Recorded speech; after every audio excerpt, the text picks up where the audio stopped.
guys, and welcome back to Tips and Pips, and we're going to be analysing gold, and we're also going to be looking at the US dollar today and how that's affecting the gold price, and that is all due to a few fundamentals. So we're going to go through a few technicals and a few fundamentals in today's video.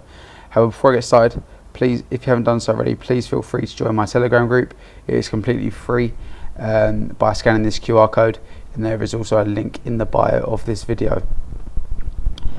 So gold, we're currently sitting at $1,658, and we are at a key level of, where I said previously, a level I consider that we will be for, and consolidate for quite some time, and that's what we've seen over the previous few sessions. We have seen a quite a bearish session towards the back end on Friday. We did have CPI reading on Thursday and Friday, so I do believe that could have had some, index and indication on the US dollar, which obviously affects gold. And what we've seen with these two bullish sessions, these two green candles, is the UK have appointed a new councillor, and he's basically said to scrap all of the previous tax cuts that the previous chancellor had announced.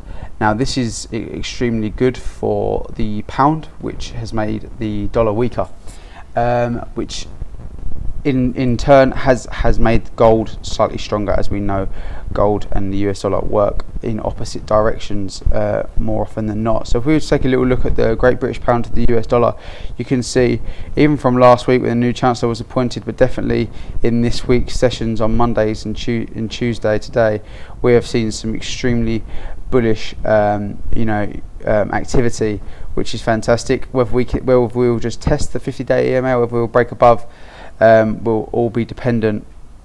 We'll all be dependent on the upcoming sessions and whether we can break the 50-day EMA and go up to test our 200-day EMA.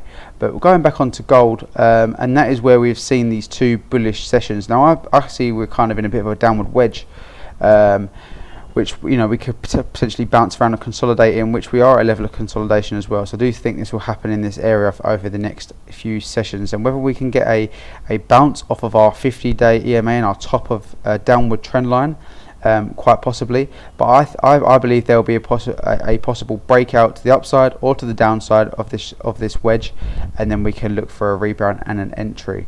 The RSI is not telling us too much, so at the moment I think we work off of the fundamentals, and we currently just see how the upcoming sessions close.